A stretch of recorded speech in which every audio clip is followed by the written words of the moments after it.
Le rallye des clubs de marque a fait escale au château de la Casse-Michère à la Chapelle-Lin. Rallye qui regroupe les voitures de prestige françaises construites dans les années 1925 à 1950. Ces dernières sont venues découvrir le vignoble de Nantes, alliant donc visite du pays et dégustation de son fameux muscadet. Une visite très appréciée par ces promeneurs d'une autre époque. C'est si beau, toutes ces vignes et tout. On a été au château et maintenant un second château. On va aussi déjeuner dans un troisième château. Alors il fait beau, qu'est-ce qu'on veut de plus? Avec une voiture comme ça, c'est un peu N'est-ce pas? Et toute ouverte, et là. Hein? C'est, comme on dit, c'est comme Dieu en France. Quand même, hein? C'est si beau, vous avez un si beau pays.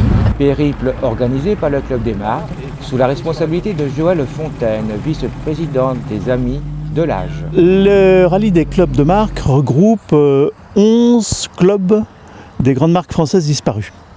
Donc je ne vais pas tous les citer, mais c'est Bugatti, Delage, Delahaye, Hispano Suiza, Facel Vega, Pont-Arlevasseur, Talbot, Voisin, qu'ai-je oublié, Lorraine Dietrich, j'ai dû oublier, et puis voilà.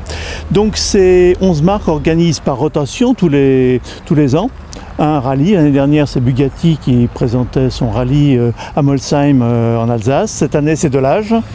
Et comme je connais un peu la région, il m'a été échu d'organiser ce rallye sur la région nantaise et le pays du muscadet. Donc hier, nous étions sur la presqu'île guérandaise. On fait la Baule Guérande, on a été visiter Airbus à Saint-Nazaire. Et puis après Brière, on est rentré, beaucoup de pannes de voitures. Les voitures sortent pas très souvent. Et puis surtout des pannes d'allumage en fait, des bobines ou des pneus crevés aussi. Et puis bon, des gens, ça c'est le classique des grands, comment dirais-je, des rallyes de ce type. Parce que la plus vieille voiture de 1924, c'est une des Hispano Suiza. Les voitures les plus récentes, c'est les Talbot et puis les Facel Vega qui sont dans les années 50. Donc c'est de l'après-guerre. Les Delage, la plus vieille est de 28, mais elle est en panne. Problème d'allumage. Et la plus récente doit être juste d'après-guerre, des années, c'est celle de M. Patrick Delage, d'ailleurs l'arrière-petit-fils du constructeur, qui doit être des années 37-38. Voilà à peu près le panel des voitures que nous avons. Donc aujourd'hui, on a de la chance. J'avais téléphoné, quand j'avais réservé les châteaux, j'avais aussi réservé le beau temps. Donc on a du beau temps, heureusement, parce qu'un rallye sous la pluie, c'est quand même triste. Beaucoup de ces marques, voire toutes ces marques ont disparu malheureusement en France. Pourquoi? Alors toutes ces marques ont disparu en France pour deux raisons. La première, c'est qu'en après-guerre, il y a eu des subventions pour faire des petites voitures populaires. Donc les subventions sont tombées essentiellement chez Renault ou chez Peugeot sur des petites voitures ou Panhard, puisqu'il y a eu pas mal de petites voitures Panhard. On connaît bien la PL17, la Tigre, etc. Et les Dina. Alors que ces voitures étaient des voitures de luxe, donc plutôt des 6 cylindres ou voire des 8 cylindres.